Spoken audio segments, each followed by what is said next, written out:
अपने मन को पवित्र बनाए, अंतःकरण को पवित्र बनाइए। भैया ब्रजवासियों के पास कोई ज्ञान का भंडार है ऐसा कहा नहीं जा सकता। ब्रजवासियों के पास कोई बहुत बड़ी संपत्ति है ऐसा कहा नहीं जा सकता।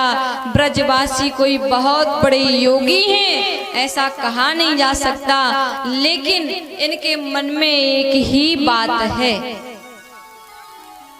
ब्रजवासियों के हृदय में एक ही बात है, गोविंद हमारा है। इनके मन में विश्वास है, गोपाल हमारा है। यही जीवन का सबसे बड़ा सहारा है।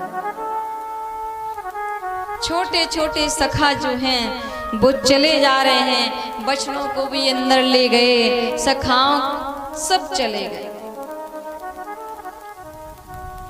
पीछे कन्हैया खड़े रह गए। कन्हैया अघासुर के मुंह में नहीं गए।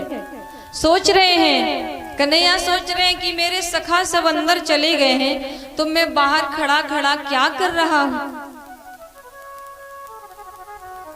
एक बार तो मेरे कन्हैया रोने ही लगे। हाँ भैया, कन्हैया 3.5 वर्ष के हैं, छोटे से हैं, बालक ही हैं अभी।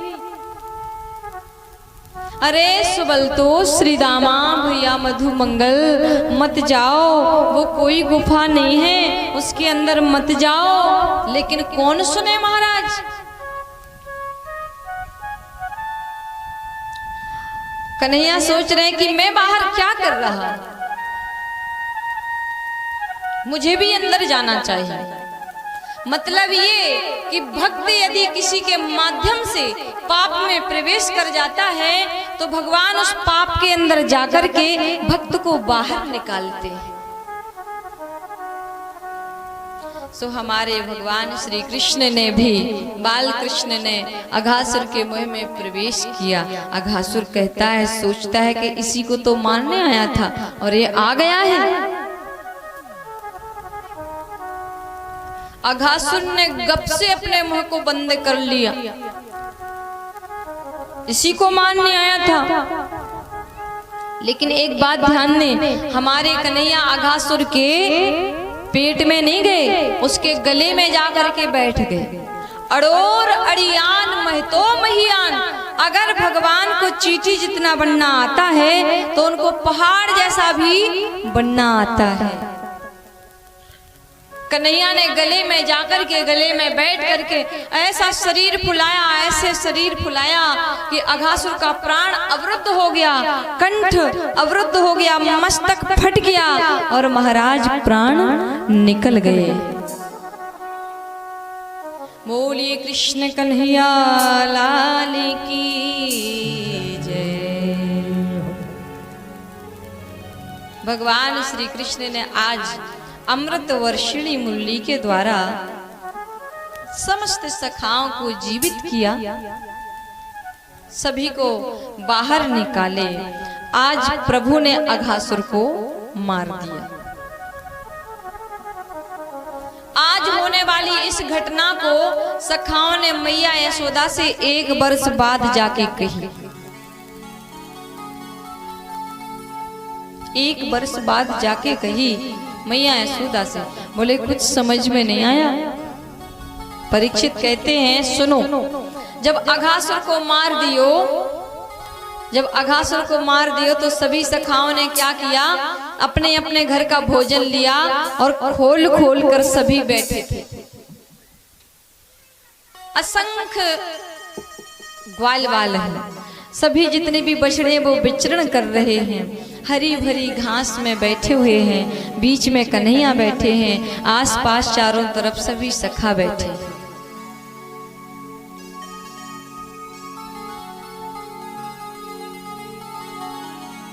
सभी अपने अपने घर का भोजन करा रहे हैं, भोजन करा रहे हैं। अरे कन्हैया नेक, मैं अपने घर ते तेरे ताई दाल भात बनवा कर लायो, नेक पाइयो तो सही। एक सखा कहतो है, अरे कन्हैया मैं तेरे ताई बेझड़ की रोटी बनवा कर लायो, नेक पाइयो तो सही। एक सखा कहता है, अरे कन्हैया मैं तेरे ताई सुंदर मखाने की खीर बनवा कर लायो, नेक पाओ तो सही। अरे मैं तेरे ताई दाल भात बनवा कर लायो, नेक पाइयो तो सही।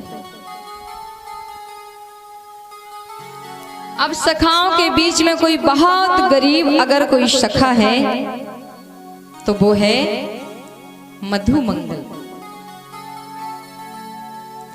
मधुमंगल बहुत गरीब है। आज मधुमंगल बेचारा मन में सोच रहा है कि अगर मेरे घर में भी कुछ होता तो मैं कन्हैया को अपने घर से लेकर आता, खिलाता।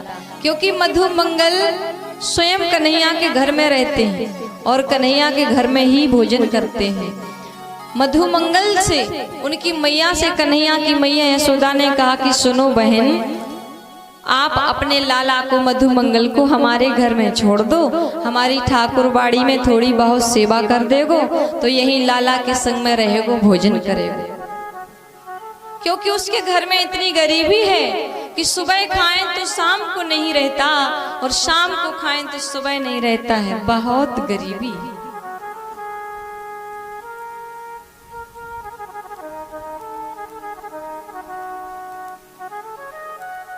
आज मधुमंगल सोचता है क्या करूं, मेरे घर में तो कुछ है नहीं, ऐसी कौन सी चीज है जिसे मैं अपनी कह के कन्हैया को खिलाऊं।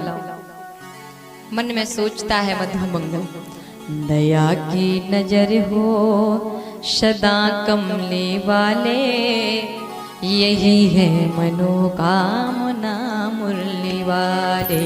दया की नजर हो सदा कमले वाले, यही है मनोकामना मुरली वाले। दया की नजर हो सदा कमले वाले, यही है मनोकामना मुरली वाले।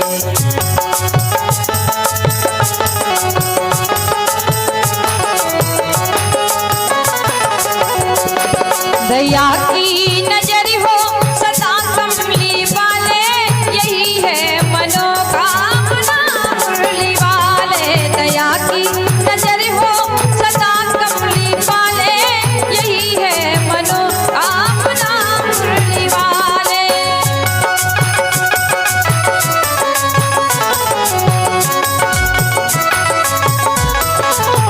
तालियों की सेवा जय हो।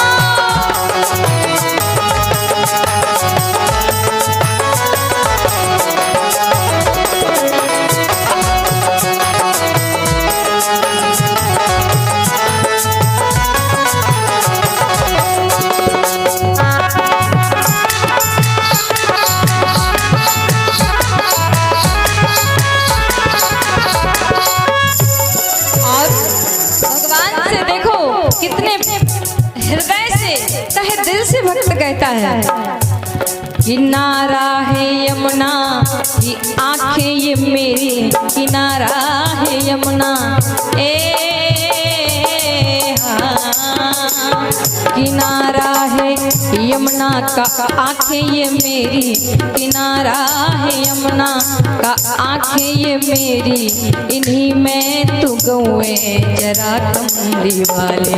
दया की नजर हो सदा कमली वाले, यही है मनोकामना मुरली वाले। दया की नजर हो सदा कमली वाले, यही है मनोकामना मुरली वाले।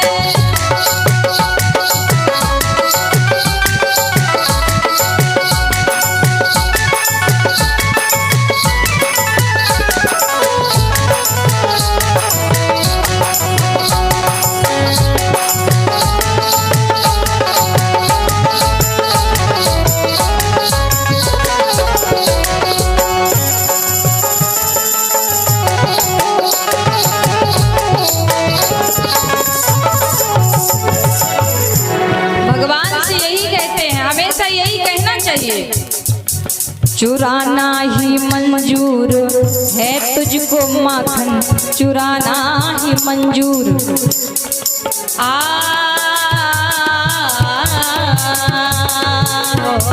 चुराना ही मंजूर है तुझको माखन, चुराना ही मंजूर है तुझको माखन। तो चुराना ही मंजूर है तुझको माखन, तो इस मन का माखन चुरा कमली वाले। दया की नजर हो सदा कमली वाले, यही है मनोकामना मुरली वाले। दया की नजर हो सदा कमली वाले, यही है मनोकामना मुरली वाले।